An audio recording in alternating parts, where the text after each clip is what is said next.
And I don't want somebody to come in, and this is something I learned another while back. I want somebody to come into the unit, if it's the building, and I don't want to say, well, I like this unit from Governor Nichols, I like this one from Domain, and I like this one from Royal. I want them to say which 2 units in this building do they like the most. So there'll be a little bit of a separation in the designs. You'll feel like you're walking into a different building on each floor, and I think that helps me to bring in more buyers and hold on to more buyers than what maybe some of my competition might have.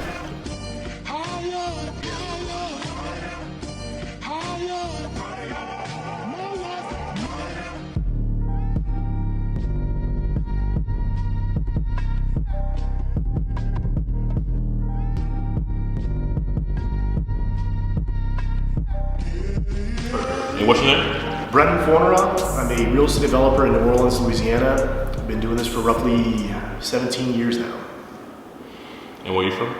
Born and raised in Lafayette, Louisiana. Came here, went to Tulane University in 2000, graduated in 04, got stuck in my blood, stuck around in New Orleans, and then been here ever since. In 2012, I went back to Tulane, got the Master's in Sustainable Real Estate Development program, and after that, they opened new doors for me and really expanded my career, and here we are. How did you get started in real estate? I guess funny or not so funny story, how you look at it.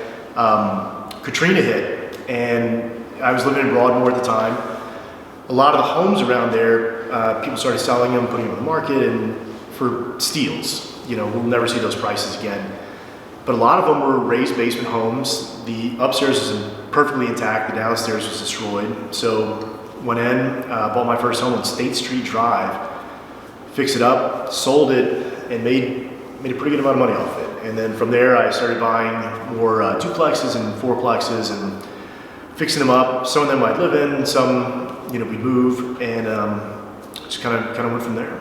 I bought my first building probably 6 years after that, and then that's when things really started to snowball. So, can you tell me about your first project? First project, like I was saying, on State Street Drive. Beautiful home, really, gorgeous wood floors, and I was 22 at the time, so everything seemed incredible back then.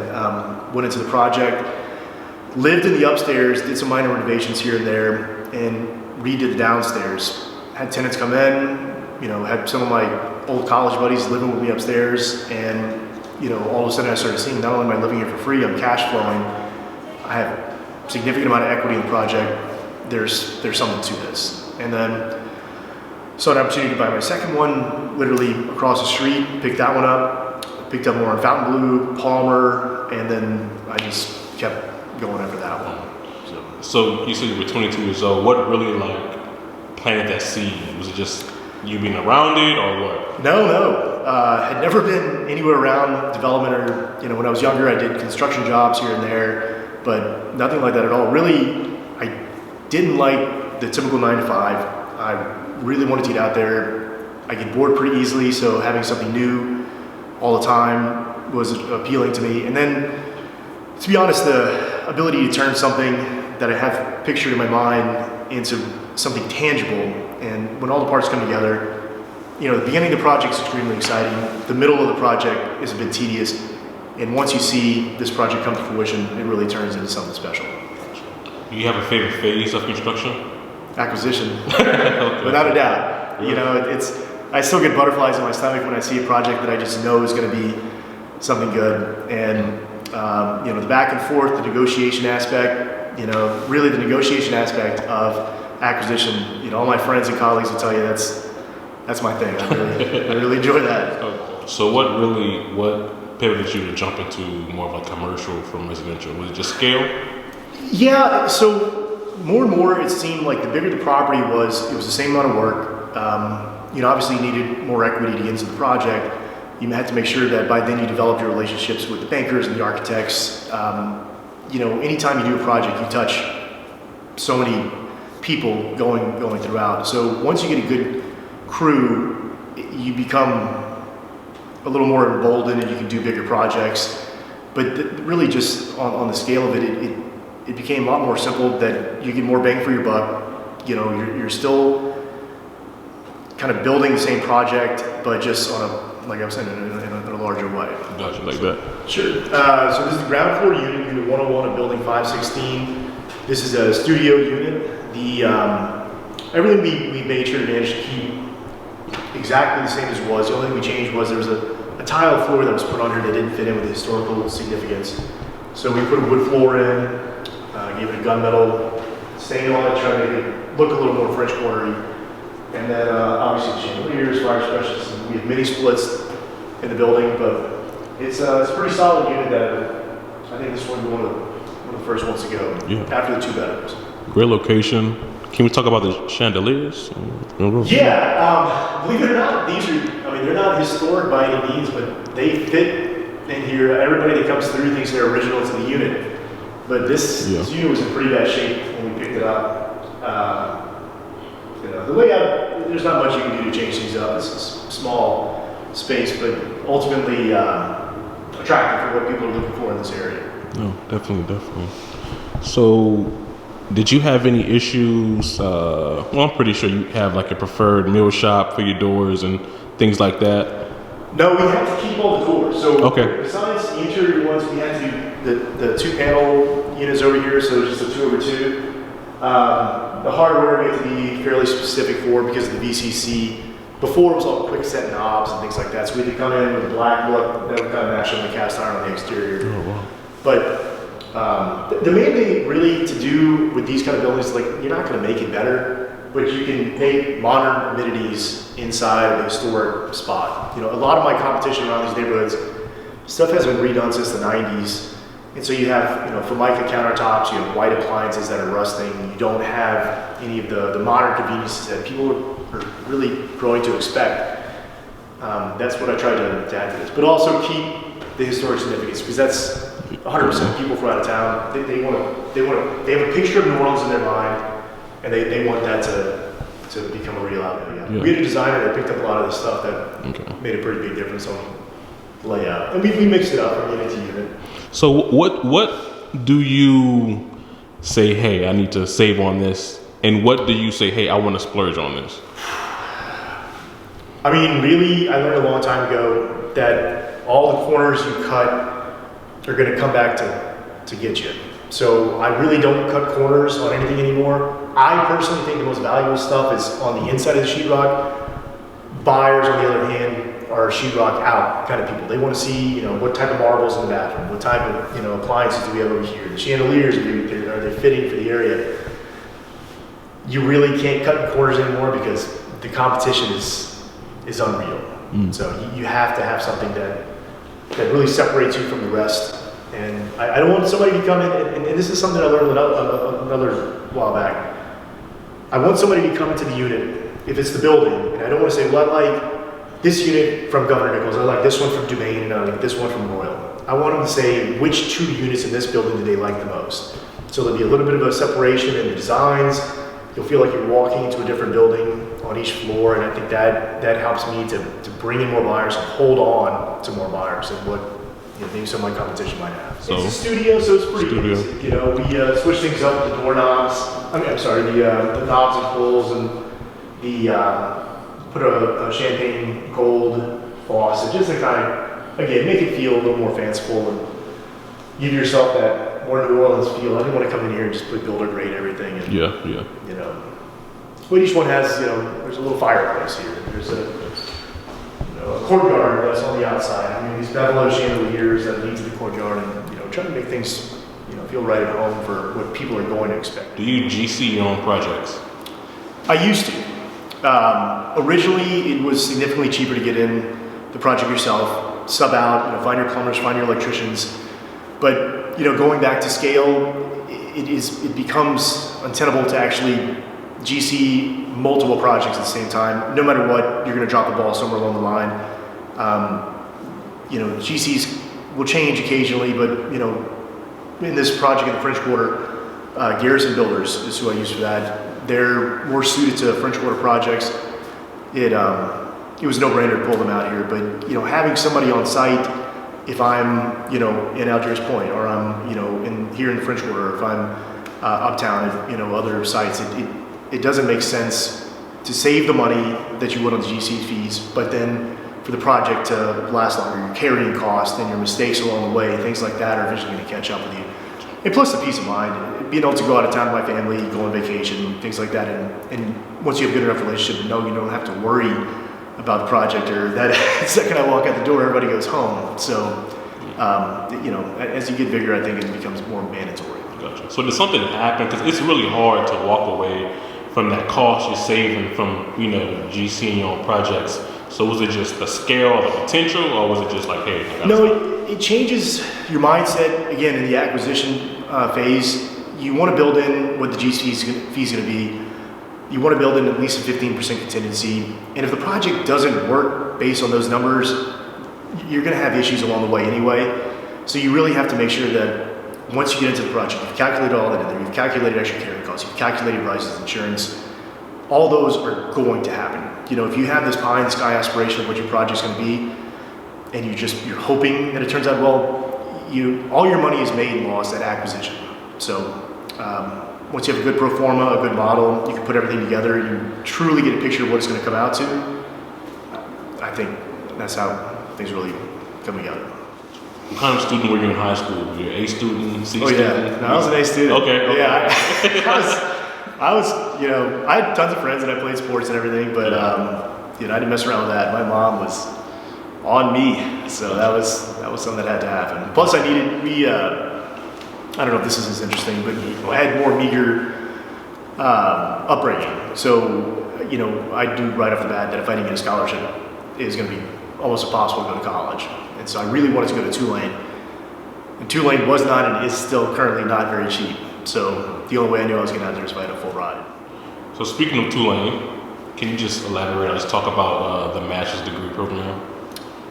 It was intense. So, I'm sure it's changed since, 12 years now. Yeah. But it's impressive, and they kind of immerse you in everything. You get the architecture aspect of it, you get the development aspect of it, you really get a little bit of a taste of each one of the fields, and you can kind of push more to where, latch on to which professors or, which people that come to do their speeches, and you kind of latch on to those people. They can start guiding you in a certain direction. Obviously there's a wealth of knowledge to be picked up in the program, but the people you meet, the tricks of the trade, how to really put together your packages, be it more distinct pro forma, nothing that's more of a back of the envelope kind of thing. It really pulls you into a more finely tuned developer. Or if you wanted to, again, move over to the architecture aspect, or they can kind of guide you in the right way. But it was intense. I mean, you have zero free time. It starts in the summer, it ends in the beginning of the summer, and you're talking days, weekends. It's intense, but it was without a doubt what propelled me to where I'm at right now. So this is one of the one bedrooms. Pretty basic, kind of you get what you see, but it has its own courtyard on the outside, and a little bit of privacy with its own bedroom. But these units are ideal for the pied-à-terre, for somebody coming in just wanting a crash pad and being able to experience that everything Orleans has to offer. Definitely. So for this one, like you mentioned, it is, but for the first 6, it's more of a test run to see what feedback you get. Yeah, it's an experimental kind of move to see, are these going to be more attractive? Now these, the difference between the studio and the one bedroom is mainly what I'm looking for here. There's 2 more sets of these buildings on the other side, on 518 and 524. So for this one, it's going to be more of, do people crave more privacy? They want to have their bed on full display. But to me, I don't think it would make much of a difference, but we'll find out. And again, market preference. So. I got you. This is the bedroom. Let's go to private exit to the courtyard right there. Okay. Yeah. So do you decide what paint color you want, or you just get out of it? Don't do any of that. If it'd be up to me, everything would be great. I got you. They come in here, these colors really match with kind of the look and the feel that we were going for. It's kind of a variation of these different greens and kind of like a more of an off-white kind of grayish colors. And They make the units feel bigger, and when you have a darker floor like this, it makes a big difference. Gotcha. So, but you don't want everything to be white and gray and real bland. The brick walls accenting it, all that kind of stuff. It helps out. So since they're condos, I'm assuming no HOA or anything like that, or condo association fees. Okay. So there'll be maintenance fee. It'll cover their insurance. It'll cover a maintenance man that you have complete discretion to, security systems, fire detection system. Pretty big gamut, but I've been able to keep them low. I put a lot of the expenses in the building up front, so compared to a lot of the units around me, we're going to have very low condo fees. And that's something that these buyers take into account. I'll see some of my competition has units that are $1,400, $1,100, $1,200 a month. And that's a lot for something that maybe you're at once every 2 months. So here, I think the cheapest ones are at maybe $280, and the most expensive one's $404 a month. So for these, you're keeping it pretty much same appliances, same cabinets, same everything. For the smaller units. Gotcha. For the 2 bedrooms, we'll have larger stoves, larger fridges, because there is potential that somebody might be living in those. That I want to make sure that they're comfortable. Gotcha. If I had to guess though, some of these people that are coming in, this stove might not ever be turned on. Never will be used. Never. Yeah. Fridge full of takeout. Yeah, like might be eating some takeout, but I don't know there'll be much gourmet cooking in these places. No, definitely. So, would you be able to talk about, like, just being able to, refurbish like the brickwork, the mortar? Like, just did you guys have any trouble with that, or? Yeah, well, there was a ton of tuck pointing that had to be done here, and you have to use a specific VCC mortar mix. You can't come in and just put whatever you want on there. It is good and bad. You can kind of see how you can tell where the mortar mix came in. You just can't match the aged mortar. Now look, without a doubt, it's a shelf life. At a certain point, when the walls are exposed, you can crush it. And the shelf life for these things, I mean, they made it to last is roughly 100 years. But this building is way beyond that, and it needed a significant amount of work to keep it up and running. Another big problem is the oxidation on the bricks. You have some of these issues sometimes where it comes off, and so you have to walk a fine line between National Park Service for conservation, but also making sure you don't put anything on the walls that are not in their guidelines. Gotcha. So, I'm assuming you try to prevent having to submit an amendment because it takes up more time. No, some of this stuff is clear in the details right off the bat. Gotcha. So, they'll tell you a list of do's and don'ts, and that's your Bible. I mean, you really have to pay attention to that. I mean, you make one mistake, you put the wrong matte coating on here, that's it, you lose your tax credits. So, or at least that portion. Yeah. But you don't want to do anything that's going to mess with the building. Definitely. So, does the sprinklers qualify as a QRE? Oh yeah. Okay. I know. Yeah, anything really, there's only a handful of things that aren't QREs. It'll be anything out in the, if you have a parking lot, landscaping doesn't count. Certain things are percentages. Like you can get 80%, you can get 20%, you can get, X amount of whatever. The best way that I heard somebody describe it is if you turn the building upside down, anything that falls out doesn't qualify as a qualified rehabilitation expense. Anything that's actually attached, be it cabinets or your faucets or any kind of plumbing fixtures, chandeliers, all that stuff qualifies. Gotcha. Paint qualifies, You can put builder's fees, contractor fees, developer fees, insurance, closing costs. I mean, there's a million things that qualify, and you want to make sure you're meticulous and you have the right guy preparing these things because you don't want to leave any money on the table. Gotcha. So for this one, I'm assuming you would put a developer fee?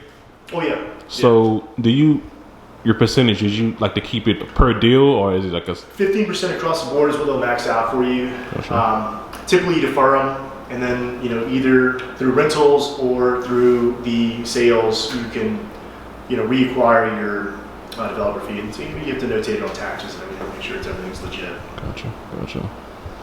But you don't have to collect it up front. You don't have to add it you don't have to pay yourself out of your own pocket. So. Gotcha. All right. Listen, let me know if I'm asking too much, man. No, man. I mean, hopefully this is helpful to some people because Yeah, definitely. you learned the hard way. But of course, no one's going to listen, right? Yeah, exactly.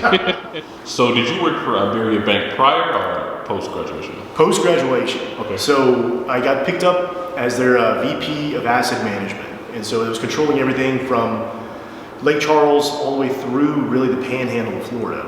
And, we had a couple bank acquisitions in that time as Iberia was growing. And, I think it's called First Horizon, and they've changed the name so many times. But it was great to be on the inside of that and go into other banks, check out their assets, see what the portfolios are worth. And then, on my word, if this was a good acquisition or not, on at least on the REO, the real estate owned side of it. That was another ego boost, and it gave you another look. I go through some of these properties, and I was tasked with developing enormous apartment complexes. I'm talking 300, 400, 500 units that were losing $50,000, $60,000 a month. I'd go in there, bring my team, we'd fix the places up, try to get a positive cash flow going. But I told the guys when I started that I'd like to put more money into these properties. I don't want you to sell them 10% below appraised value. They told me they have 1 year to show if this is going to work or not. I told them for every $100,000 I put into it, I guarantee them $200,000 back. As soon as I said that, I regretted it, but fortunately, it worked out. And the process of these properties, they would be somebody would try to sell them once they started, losing. They saw they were going bankrupt.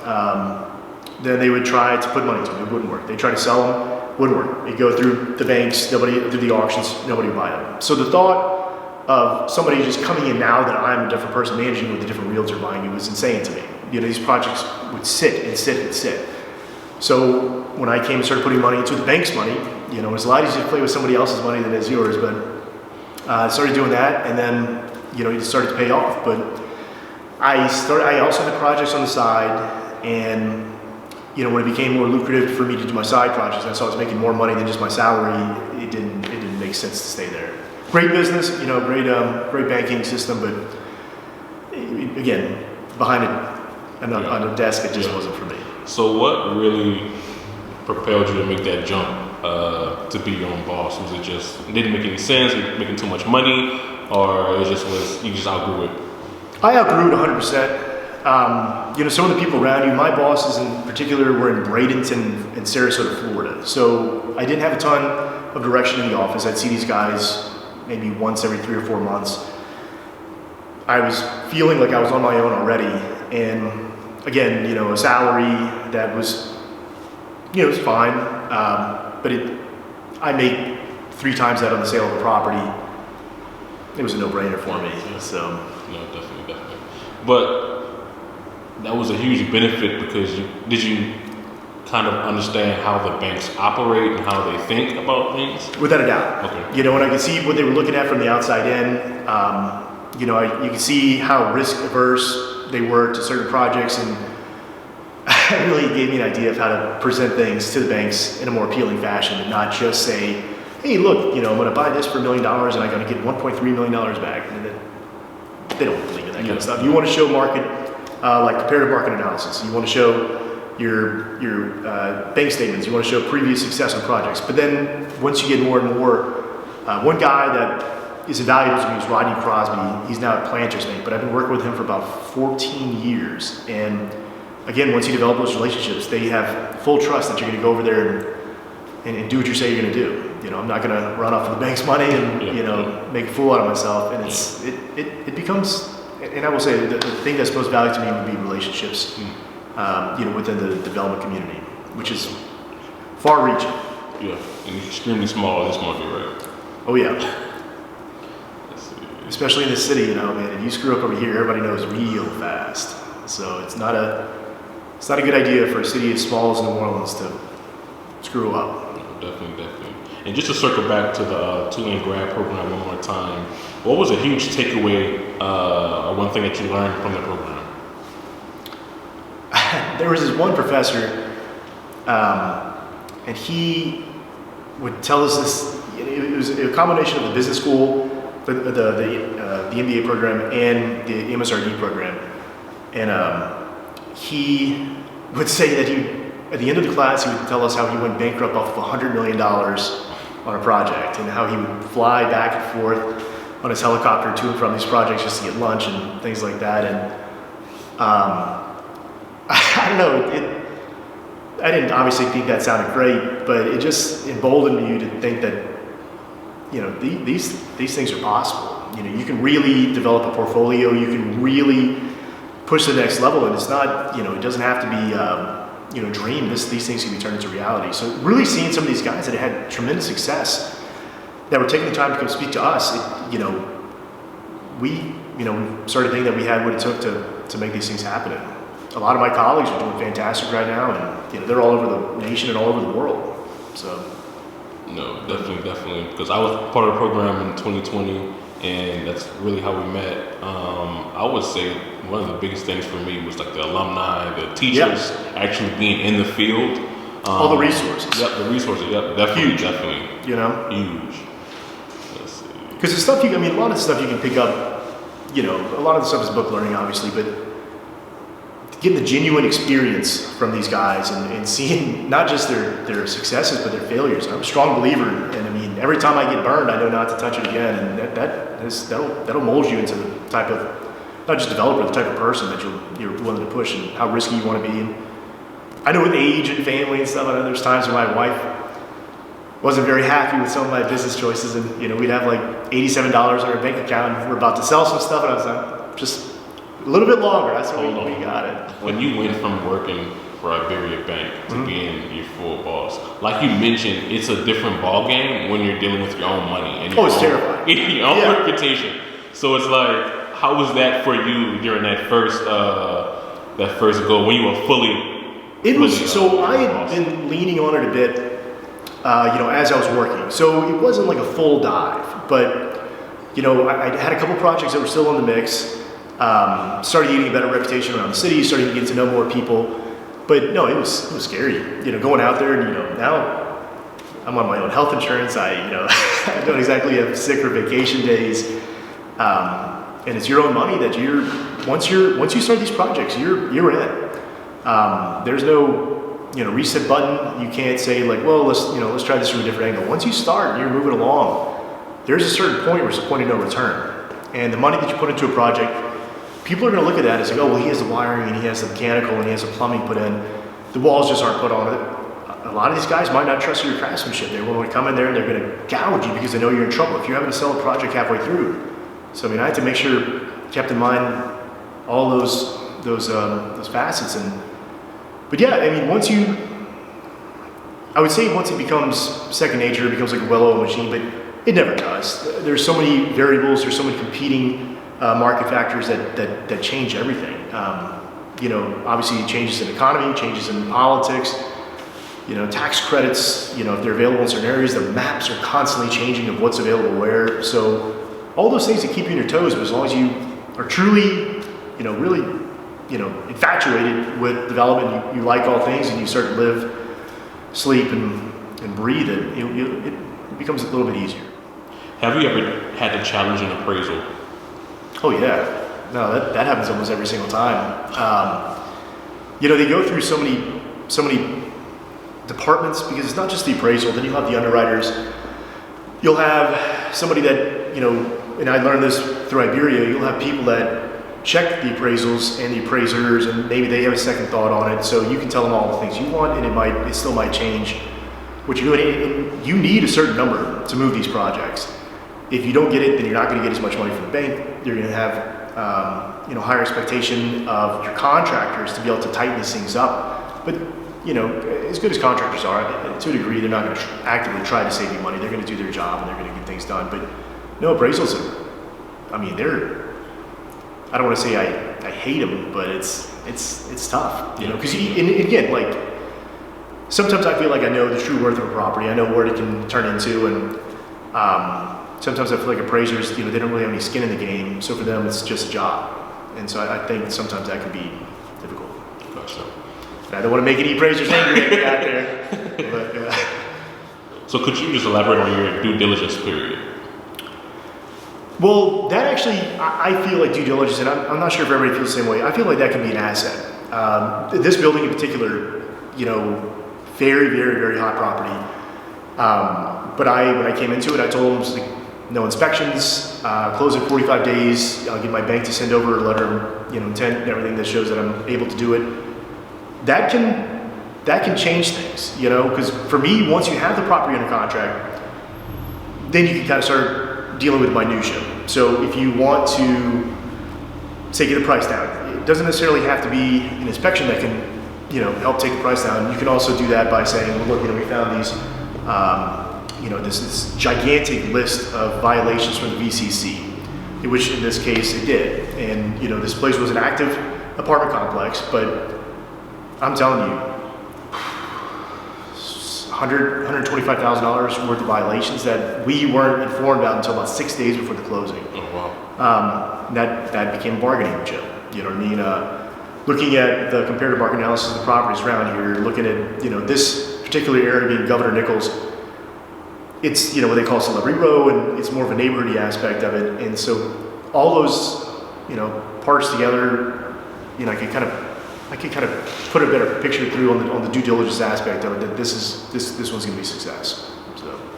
So just to piggyback off of your negotiating skills earlier, so how was an approach for this one? You knew it was a good deal. You have to keep like a poker face. Oh yeah. Yeah. So it's just like, how do you approach it? Do you get, hey, set price before, and then, like you said, 6 days before, you notice some things, and that's when you... Right, because it won't be necessarily inspections, but it'll be, certain contributing factors that will help me, if I need to get the price down or whatever else. But, and now, again, with the New Orleans market being so small, I know a ton of the agents.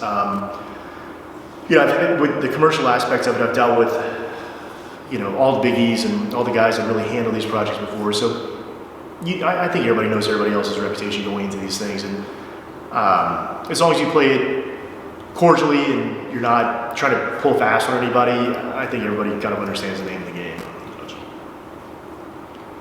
I think it's easy to get a bad reputation, though.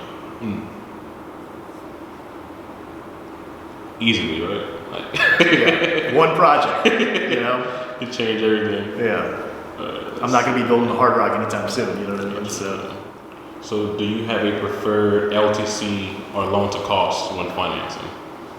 That's really on the bankers, but most of my stuff, especially now since the cost of construction is so high, that'll change things. New building, there's not many things that'll come out. If you have, besides like lumber costs fluctuating or material costs fluctuating, finding the right laborers, making sure that your painters or sheetrock guys aren't fly-by-night guys, really depends on the project. I got you. So for you, how do you maneuver throughout this market? You obviously have to be creative, so it's like programs like the restoration tax abatement and things like that. Yeah. So it's really, how do you move through it? That's the fun part. And that's how you have to really stay educated. So if you are able to keep up, like recently in January or earlier, this year, they increased the tax credits for historics from 20% to 25%. On big projects, that 5% makes a very, very big difference. And then now you kind of start rethinking how you're going to handle things. And is this going to be more of a holding situation? Am I going to tie up equity? Is now the right time to do that? There's a 5-year recapture on it. So and then you have to get a good tax credit attorney. Richard Roth with the Roth Law Firm, I use those guys, and they're very, very good. But no, it changes. And if anybody says they have this one dedicated approach that is this cure-all, it's not the case. Some stuff it depends on the if you have enough cash to do multiple projects and you want to hold, great. But if you're going to tie all your money up into a very large project, you want to push it, then that changes how you're going to look at the project as a whole. So have you ever raised a fund or did a joint venture on a project? Oh yeah, Okay. yeah. And for some of the bigger ones, especially when I was younger, it made more sense to pull somebody in, especially somebody that could bring something to the table. Be it a GC that wanted to invest. When I was first starting off, I'd have friends that would help out. But it's tough if you're doing most of the work and they're just contributing a little equity, and then if you're going to split the project in half, it doesn't sit well. So if they're a contributing partner that brings something to the table, 100%. Recently, I've kind of gone out on my own, want to stay 100% independent. Every once in a while I'll bring investors in, but they'll be silent investors that have a set rate that's annualized at a certain percentage that we'll come to agreement on. But besides that, Gotcha. I like it better when I call the shots. So you'll be more of a general partner, there'll be more limited partners. Correct. Okay. So you're really more hands off, more of like pay your sub, labor and material, set price, they handle it, you approve it. Negotiate the fees and stuff up front, make sure that you have the right people doing the job, and again, it goes back to the relationships. And you trust these guys, you're going to bring them on the job, they're going to do the right thing, and it's worth its weight in gold. One of the units, some of the floors are damaged so bad that we had to get more reclaimed wood to match it and put it in. That's a very, very top unit. But some parts of it had just been literally cut out, so we matched the wood and put it back in. And, So how hard was it to find that match for the wood? not too difficult, surprisingly. If you know the right businesses that sell it, you can find it pretty quickly. For the last 200 years, the floors have been, altered a bit, or things have been changed, so you see these separations. But it's part of the property. Brings character to it, right? It does. You don't want something to be so cookie cutter that you walk in and you're like, ugh, this is. No, there's enough of that out there already. Exactly. So is this the unit with the killer porch or no? That's next door. That building okay. is going to be in phase 2. Okay. But I'll take you up to unit 301, and if you want, we'll go out on the balcony. You see the kind of views. It's a beautiful day, so I think it'll be really nice. Yeah. This unit's pretty cool too. And again, there's like a little hodgepodge for 202. That one truly looks like a New Orleans facade if you've ever seen one. Yeah. So it's got green shutters and peach walls, all brick. Its own little balcony.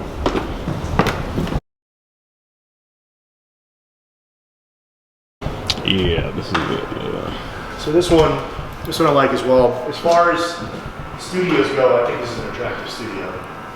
And another one of these chandeliers that really ties everything together. This one may be my favorite. It's cool, right? Yeah. It's So got far, the yeah, break and the yeah. side and all that. So I don't know where some of these light bulbs are. Kitchen. There we go. Looks better. Yeah. But it is a lofted unit up top, which is It's a lot. pretty nice. No, definitely. The green plays well off the bricks. It really does. Favorite color, love it. Yeah, this is my favorite one so far. Yeah. Yeah. It's cool, right? This one, that our agent, he thinks it's going to be the first one to sell. Yeah. But we're working. I want to make sure that I don't have to call a partner and say, hey, look, we need to put this fire suppression system. It's like, what, do you think we should do this? I'd rather just make the call, make it go a lot more smoothly. Gotcha. I don't have too many cooks in the kitchen. Do you personal guarantee projects? Oh, yeah. Yeah. I mean, I think that's a necessity in today's market. Things are so volatile. The interest rates, especially, are, making things. Development is scary. It's like It's the scariest time I can remember, I'll tell you that. Because you could do everything right, and then all of a sudden the interest rates shoot up to 8.5, and you're thinking to yourself like, ooh, they went up, 4 points in, what was it, 8 months. Yeah. And that could be the span of a project. And, fortunately I saw the writing on the wall, and that's why I did condos on here, the luxury part of this, world-known port of New Orleans, that these are mostly going to sell all cash, so most likely be pied-à-terres. The buyers for these kind of things are, it's not a single family where I know somebody's going to come in there, put a mortgage on it and things like that. And that if I'd have done a neighborhood development right now, I'd be concerned. But different administrations can change things. Political factors, election cycles, I mean, you name it all. It's amazing all these intricacies that go in that are going to manipulate the markets to the point where you're going to have to change your strategy completely.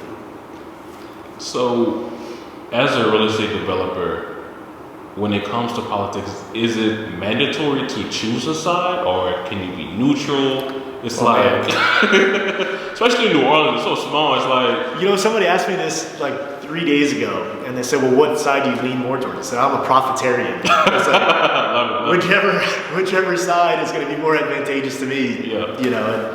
But and I'm not. one of the big guys he had. I know at a certain point, if you're the Joe Canizzares of the world, you do have to pick a side and do those kind of things. Do you prefer flips or long-term holds? Flips.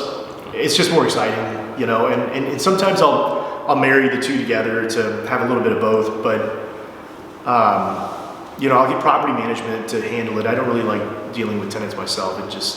I can be a bit of a blunt person, and I think they misconstrue it, so. So, my question, roof. Did you have to change the roof? No, it's slate. Okay, so, okay. It had to be maintained. There's very difficult finding matching slate for it. So that was a challenge. It still is an ongoing challenge. But again, that's determined by VCC. So anything that you can see from any area around here, the roofs have to be maintained and they have to be in tip-top shape. Gotcha. So once the condos are sold, who's responsible for the roof, or is it? It becomes part of the condo association. So a portion of the dues will go into a fund that's kind of a catch-all. So if they need to 9 times out of 10, the insurance is going to cover it. But if something needs to be changed or somebody has some kind of issue with the building and they all agree on it, they can pull and take care of it. Or they do a special assessment. That was the other thing, we splurged on tile and try to make it a better look. So you went with an interior designer for? Oh yeah, no, I'm terrible at picking this up. And it's less time consuming for you. It is. Like you mentioned earlier. And these people already kind of have an idea of what they're looking for. For me to take a shot in the dark, it doesn't make much sense. Gotcha. So just to focus on this building on Governor Nichols, how did you find it? I've been watching this for a while, but this big hotel conglomerate that's right down there, they had everything, almost this whole block under contract. The one guy that wouldn't give in was a fourplex right there. And the contract fell through on this one because they couldn't have everything. They didn't want to have anything broken off of the hotel situation. And I think the contract fell through that night, and the next morning I had it under contract. So I don't even know if I came to see first. I think I put it under contract before I came out. Yeah, you said you submitted no walkthrough. Yeah. So how did you approach this property different from past projects? Regulations, very, very tightly regulated in the French Quarter. And I'm building around neighbors, and it's tight around here. I mean, you're sharing party walls. So that, walking the fine line of making sure that you're being respectful of the neighbors and, keeping the building up to its historical standards. It's not cheap to remill. I think on this building there's 50, 50 shutters on the property, and to get them milled exactly to the guidelines that the VCC requires. And you have to submit to the VCC, and you have to wait for them to get back to you. And once they finally get back to you a month later, then you can put in the words in the mill shop to start making them. Then you can put on the exterior. But people are asking you, why are you taking this down? And you're getting cited on other violations. And it's it's challenging to when you switch over to these kind of places. But then coupled with the historical significance through the VCC, now you have the National Park Services on you when you're doing the historic tax credits, and that changes things too. So you have to be cautious how you refinish the walls. You have to be careful about what type of slate you put on it. You can't have any ACs or window units hanging out at the front of the building. There's a bunch of things that you need to make sure you know beforehand, that you can say, look, we need to build in a budget for mini splits. These have to go on the inside. We have to make sure that they're okay to put on the back of the wall. The courtyard has certain regulations because we're right behind the Ursuline convent. So there's noise regulations and this and that and everything else. So it can be difficult, but it's cool that this building, now that I've renovated, we put a fire suppression system in there. All the walls have been tuck pointed. The floors have all been redone. A handful of places we put the wood floors back in. But to know that this building, even when I sell it, I'm done with it, it'll be nice to know in the back of my mind that I'm the one that had a part of keeping New Orleans alive and keeping this building operational. So that that may sound like a little cheesy aspect of it, but to me it means a lot. No, so definitely. And it's like with a project like this, it's so easy to take a loss because I'm hearing you and I'm thinking about like the time it takes for the applications for the tax credits. Oh, yeah. Dealing with the historic district. There's just so many things that's kind of really preventing you. So you're really playing defense every day. You're handcuffed at certain points. You know what I mean? You're on their schedule, and you have to be courteous. You know, you want to be regardless, but it is difficult. You know, and then paint colors. You know, you have to be a certain type of green, and and the metal has to be the same color as the balcony, but no one else has it. And it's, and 2023 guidelines brought in these fire suppression systems, and that was a huge hit to the budget. I wasn't prepared for that. It was 180,000 or something like that. To put take the walls down, and the ceilings down, and put them back up, and it was a challenge. So were these already zoned for condominiums, or did you? It was an apartment complex. Okay. So it's all the same guidelines follow. I didn't change any of the units themselves. Obviously everything inside has been redone. And new cabinets, but as far as the historical features, there's nothing that I can do that would make these better. The way they are right now is what people want to see, what people want to have, and you want to maintain that. Gotcha. So was it more of a numbers thing to? Oh yeah. Okay. Yeah, I mean, you got to make sure that again, acquisition is where you make all your money. This building, I think, for acquisition was a little bit under $200 a square foot.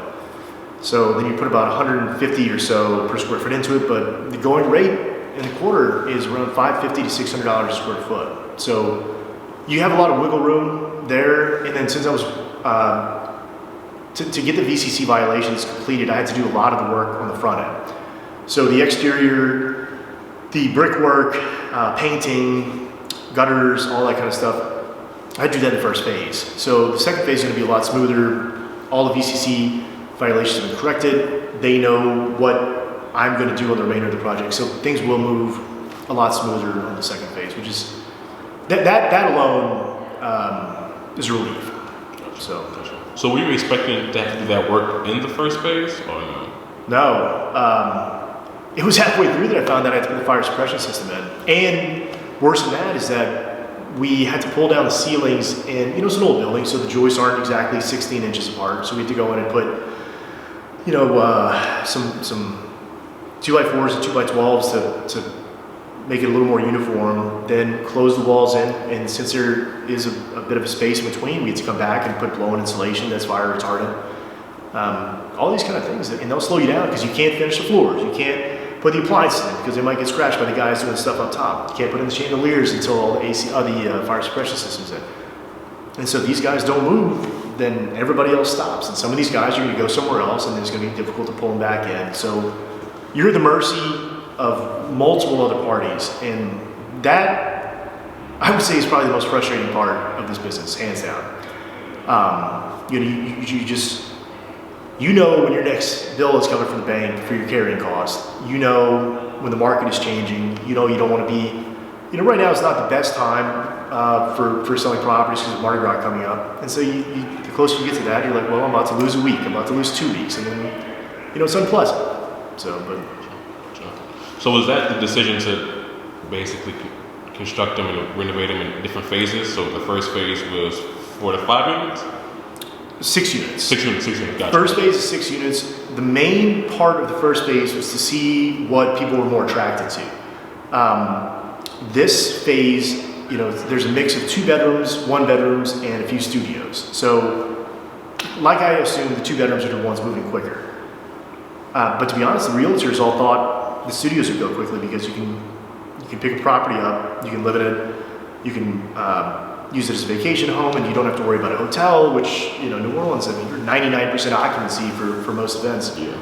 Having your own place that you know is yours and nobody else has touched, it makes sense. So, but this will be the litmus test for what I push forward in the next 2. So some of the units over here, is it better to create a 1 bedroom into a 2 bedroom, like 2 smaller units? Is it better to make a more studio, make larger living spaces, more entertaining? And that's what this is going to decide for the remainder of the 12 units. This unit we're seeing right here is a studio, but it's a very large ground floor studio. In the back, we have a couple carriage homes. Those are 1 bedroom, and the one above it is a studio with a lofted bedroom on the top. The 2 units above us are 2 2-bedroom, 1 baths, and the very top unit It's really, really a special unit. You can see everything. And it's, in the roof, but you have 15, 17 foot high ceilings, this beautiful rafters that go throughout. You have views of all of downtown, you have views of the bridge, you can look into the Ursuline convent. That's nice. And one of my daughters noticed this, and she still won't come into this unit. Oh, really? Ooh. I know, right? Oh, man. So she refuses to come specifically to this unit. I don't blame her. Yeah. At all. Yeah. Very small Right girl. here. And that's on the other side of this building. That's the French market. So you're right in the thick of it. You don't have a lot of places where you can, really have every aspect of your home life coupled with a condo. Oh, definitely.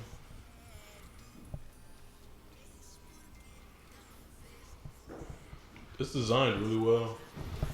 Yeah, and I was kind of surprised the mosaic was so well with brick. I thought it was going to be too busy, but it really was nice. Yeah, that was a huge risk, but it paid off. It did. Because when that tile's in there, that tile's in there. It's in there. Awesome. So every single unit has its own extra space. So you either have a balcony, which every single unit on this side does, or you have a courtyard, which the 2 units in the back do, or you have landings that are very, very large, like 12 by 15 size landings where you can put up your coffee tables and your plants and whatever else. But you all have these extra special spaces. And another thing that drew me to this building is the history. In the back of the day, it was supposed to be a hospital for it was orphans, and the saddest thing you could possibly do. But because Governor Nichols used to be called Hospital Row, so the nuns would take care from Ursuline Convent directly behind us, would take care of patients inside this very building. Oh, wow. So can we talk about a huge project to me on the West Bank, Algers Point? Yeah. That was a huge project. Maritimes and Algers Point. Yeah. So what year did you start that? Was that 2019 or 2020? That was 2019 for acquisition, and building started in 2020. Okay. The only thing about that was a huge learning point was when the river rises and you're within 1,500 feet of the river, you have to stop construction. So if you're above, I believe it's like 11 and a half feet, which that year the river rose to something like 15 or 17 feet, and we had to deal specifically with the Army Corps of Engineers to get all these permits on top of our actual building permits to come out there and build, because there are these riverlets that come out under the levee, which I'm not sure many people know, but if you hit one of those in the pier, you will flood the West Bank. And that became a terrifying thought. And so I don't want to go down in the history books or something like that. But so we had to stop on that. And then when we got that solved, next thing you know, it was COVID. And COVID hit, and it hit hard in the development industry. The cost of everything went up tremendously. Keeping your workers healthy and on the site was almost impossible. The only thing that was beneficial to this is that the cost to buy went up dramatically as well. So as the property expense went up to build these homes, as did the asking price. And that was the only savior of that project, because there was a little point where I thought this might be it. So it has an existing structure? It had what we call the bus barn. That was the most recent use of it. It was for the Orleans Parish School District. That's actually who we ended up getting it from. The building was the floor plan of it was about 15,000 plus square feet. Beautiful building. Very similar construction to this. It was built around the same time, I think around 1830, 1835. But it was originally the Belleville Iron Works. So they built all the tracks for the streetcar and for the train and everything else, pretty much everything that made it get along in New Orleans. And then it got pre-requisitioned into a Civil War hospital around 1864, 1865, sometime around then. And that's when things really got interesting. That's when we were turning the land over, finding musket balls and cannonballs, medals, buttons, really a lot of horse bones, things like that. But the land had never been touched. So there was another, part of the learning curve where we didn't think to say, oh, well, if it's never been touched, there's no plumbing system in here, there's no sewer system in here. So we had to develop an entire sewer system for what is, an entire city block and and a very developed community. You wouldn't picture something like that not existing. Built 20 homes out there, kept the building, restored it meticulously. Also got historic tax credits on that. But you know, that was a good one. That was a really fun project. A lot of work, a lot of moving parts. You know, weird times when it's happening, but it came out to be one of my better projects. That's a crazy time to be doing it. Very crazy time. You know, with your problems just in your regular life, coupled with, you know, having to constantly watch what was happening and watching the lumber price. I believe they went up something like 800%. And, you know, I'm building 20 homes, and I mean, you know, that was a hit to the budget. So how did you handle construction? Did you do different phases? Or? That was 2 phases. So we did 5 homes to start, and a little bit of a variety of each. Some that were 3 bedrooms, some that were the beautiful ones on Patterson that are these big, beautiful colonial style, Victorian style homes. Had a little bit of each, and then some smaller ones that are 3 bedrooms that were, you know, a 2-story with a camelback on the back of it. Once we were able to get those homes in the market, they went pretty quick. We said, oh look, we're getting a lot more per square foot for these bigger ones. You know, we don't necessarily need the observation decks on the 3rd floors of all these, because that became more expensive. You know, having to put an extra truss system in there, having to make sure that, you know, you're not just having a ceiling, but you're having a floor and, you know, load bearing. So we were able to change that, and that manipulated some of our expenses. And you know, by that point, COVID was in full swing. It was difficult to get vendors on the line. It was even more difficult to get inspectors out. So we pushed through on the second 15, and you know, started a little bit of groundwork for the building at that time. But that second half really went quickly. There was the only benefit was it was very difficult to break into it, to get permits for these homes, to build homes during COVID. At the same time, there's this huge need for new housing in the nation in general, and so we were fortunate enough to be in the front line and actually be able to supply some of these homes to some of these residents, and that became beneficial. So definitely. So did you guys have any issues subdividing the lots, anything like that? No, that was pretty easy. Okay. Since it never had anything on it in the first place, the main thing was making sure that we had the best use of the land. You don't want to build too many homes that are small. You don't want to build enough homes to where you're putting too much home on one land. So there's a very, very fine line you have to walk on that. And if you build too many homes, then you have to start building roads through the middle of these lots, and roads are expensive. And you know, again, it's not something that you get to keep. It becomes an asset of the city, and you have to build to their guidelines, and that can be problematic. So what would you say was the biggest curveball or learning experience from that project? That's a lot of learning. I mean, COVID. Yeah. I mean, it's hard to pinpoint one specific one, but yeah. the one that really did it, I would say it had to be market changes can just completely turn your idea of what you can do on its ear. You know, watching the cost of construction go up so dramatically that you had to regroup, rethink, you know, am I going to get $330 per square foot in Algers Point, you know, a neighborhood that hasn't had new construction in decades? There's another guy that was building Patterson Point, which is down from us. It wasn't a historic district.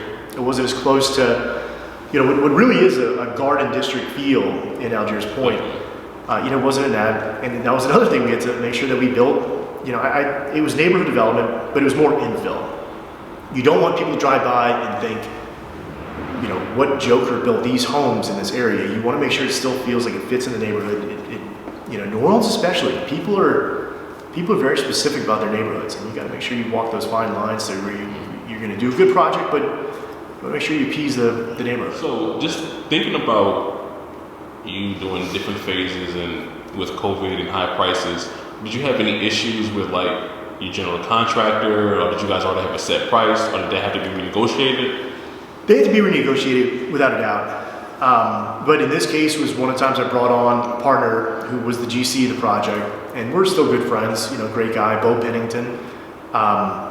The only thing with that is that, you know, some things are out of our control. You know, you're talking,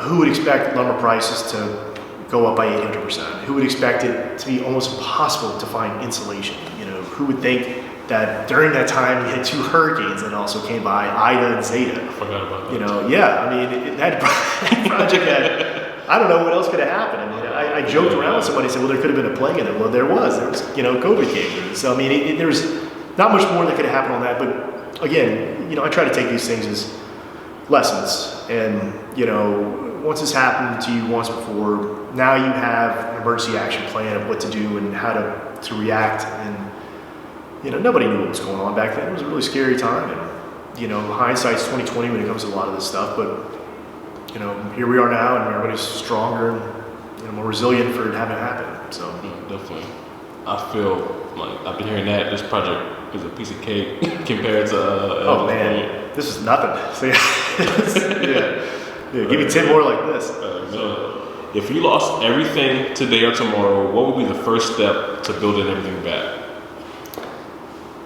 Well, you know, I started with absolutely nothing. So it'd be the same game plan. I know the only way that it could happen is my eyes get bigger than my wallet. I'm very, very cautious to not do a project that, again, that I'm emotionally attached to. Every single one of these projects has to be something that I know on paper will work. And then if somebody else showed me this on paper, I'd be jealous of what they had. You know, I get people to pitch projects to me all the time. Some of them are great, you know, and I'm jealous of them, but most of them is well, no, we'll cut out the realtor's business. So, well, we don't need to worry about, you know, these mini splits. Oh, we can, the roofing, we got this guy that gives these brown shingles that, you know, he'll give us a discount. You start grasping at straws before you even start the project, it's not a good project. And so that has been something I learned a long time ago. And sometimes you want these things to work, and they just don't. And I would say for every one project I do, I've passed on at least 7. And so it's something that you cannot be emotionally attached to by any means. But the way I would do it is you start at square one. You started, you know, fortunately have the relationships, but I never get into these projects bigger than what I should. So, you know, I always have a cash reserve. I always have, you know, the mindset that I'm adding equity to this project. So at very worst, I can come out even. It would have to be something really dramatic to mess things up, but you start from square one. You gotta, you know, so you're really swallow conservative. your pride and go for it. So you're really conservative with your numbers on your pro forma? Extraordinarily conservative. Now it's not often that I make more than what I think I'm going to make, but usually it's about right there. You know, contributing factors like market increases are usually followed by a correction with, you know, people understanding that look to build. It's costing more to build, so it's going to cost you more to buy. And so, you know, people complain about it obviously a lot, that, you know, it's very, very expensive to own a home right now, and, you know, but that's unfortunately the way the cookie crumbles when it comes to these kind of things. So, not doing this for fun. At all. So, do you have anyone you admire or look up to in business? Could be in real estate or just investing or business period. Not 100% necessarily, but I am attracted to like people's mindsets. Like some of these people that, you know, have really just made something out of nothing, and it could be just a sudden inspiration from talking to somebody for 45 minutes and realizing the trials and tribulations they went through. I wouldn't say that there's one particular person in mind that, you know, has necessarily motivated me to get to where I'm at, but it's watching the resiliency of the human spirit for some of these people that have just made an incredible, you know, this incredible journey to make themselves admired by others. And I mean, you know, there's certain people that you have that feeling about, and you talk to them, and, you know, they know where they came from, and they know what they're doing, and, you know, they're going to be impossible to take that. So, and every once in a while you come across one of those people, those are the people that motivate me most. Definitely. So it's 2024. Where do you want to see yourself in the company by 2030? By 2030? Yeah. Oh man, I would like to be doing 6, 7, 8, 9 of these at a time. Bigger, bolder. I really like New Orleans. You know, I think the city has a lot to offer. I think some neighboring areas I wouldn't mind going out. And I think Austin's and the DCs and San Francisco's are too overbuilt, and there's not the right markets right now. But I could see myself going maybe into Lafayette. They're having a huge thing right now in Youngsville, and it's expanding, and these homes are going for millions and millions of dollars. Something like that might be interesting. But I love it around here. I'd like to pick up more buildings in the corner, to be honest. Sometimes I'll cycle out that if I do well on a project and it becomes a little more cash heavy, which is a great problem to have, buying something that you can do more of a long-term situation. Airbnbs are super controversial right now, so I've kind of veered away from that a little bit. It's everything's changed though, but 2030. I'm just thinking about February at this point. So. I got you. So if you could put into words or put this year into one word, what would you say? Or would you want to This coming year? Yep. I think this is going to be my banner year. Okay. I think this will be the best one I've had. The next 12 units will be done in the next 6 months. The price per square foot to renovate is significantly cheaper than it is to build. And this building has some incredible bones. You're talking 2 foot thick brick walls that have been around for almost 200 years now. And as long as they're maintained, nothing is built like this anymore. These things will stand the test of time. But the price per square foot to sell is significantly more than what I'm putting into the building. So I think this will be a good one. I usually say I'm going to take a break after one of these projects, but that doesn't ever seem to happen. So I'll dive into something. When I spend this one, the second phase is complete. I'll have tax credits that will come in before the sales come in. So I'll have capital to push into another project. And every time I do one of these, I attract more and more investors, and I get bigger and push harder and farther, and more properties. Doesn't have to be bigger. I don't have to necessarily build a skyscraper or anything like that. You can build 8 20 plexes of condo buildings. It doesn't necessarily have to be something big. And I think a lot of people are more concerned about what people think about them than what they're actually doing. So definitely. And I just want to thank you for your time. And I know because I finished grad school 2020, and me and my fiance would really literally drive around Algers Point. So I kind of saw a little bit when you were starting, and that kind of confirmed to me, I'm in the right things, what I want to do. So yeah, that's probably my favorite development on the West Bank. So yeah, definitely. I love that's that. very flattering. I appreciate that. So it was a good one. Definitely, thank you.